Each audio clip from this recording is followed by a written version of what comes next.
প্রতিষ্ঠা বার্ষিকী উপলক্ষে কার্যক্রম নিষিদ্ধ আওয়ামী লীগের অপপ্রচার, শিষ্টাচার বহির্ভূত রাজনীতি ও নৈরাজ্যের প্রতিবাদে দেশজুড়ে নানা কর্মসূচি পালন করেছে বিএনপি ও এর অঙ্গ সহযোগী সংগঠনের নেতাকর্মীরা।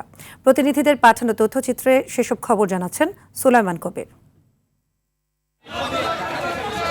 বরিশাল নগরীর বিভিন্ন সড়কে মোটরসাইকেল শোভাযাত্রা করেছে বিএনপি ও এর অঙ্গ সহযোগী সংগঠনের নেতাকর্মীরা।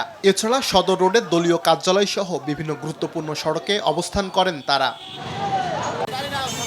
রাজশাহীতে মহানগর যুবদলের উদ্যোগে কেন্দ্রীয় শহীদ মিনার চত্বরে প্রতিবাদ মিছিল ও সমাবেশ অনুষ্ঠিত হয়েছে।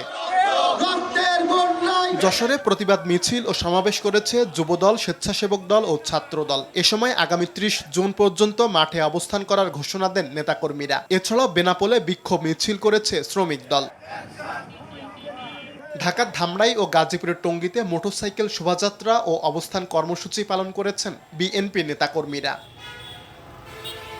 মেহেরপুর ও মাগুরায় বিক্ষোভ মিছিল ও সমাবেশ করেছে বিএনপি ও ছাত্র দলের নেতাকর্মীরা। এ সময় দেশের গণতন্ত্র ও জনগণের অধিকার প্রতিষ্ঠায় যে কোনো অপতৎপরতা রুখে দেওয়ার হুঁশিয়ারি দেন তারা।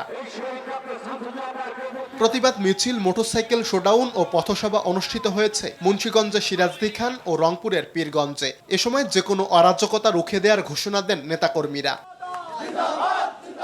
রাঙামাটি ও সুনামগঞ্জে মোড়ে মোড়ে অবস্থান কর্মসূচি ও মিছিল সমাবেশ করেছে বিএনপি ও অঙ্গ সংগঠনের নেতাকর্মীরা।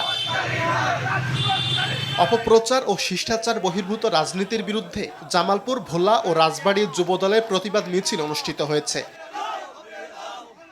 এছাড়াও অবস্থান কর্মসূচি, বিক্ষোভ মিছিল ও সমাবেশ অনুষ্ঠিত হয়েছে লক্ষ্মীপুর, ব্রাহ্মণবাড়িয়ার আখাউড়া সহ দেশের বিভিন্ন জায়গায়। সুলাইমান কবির, RTV।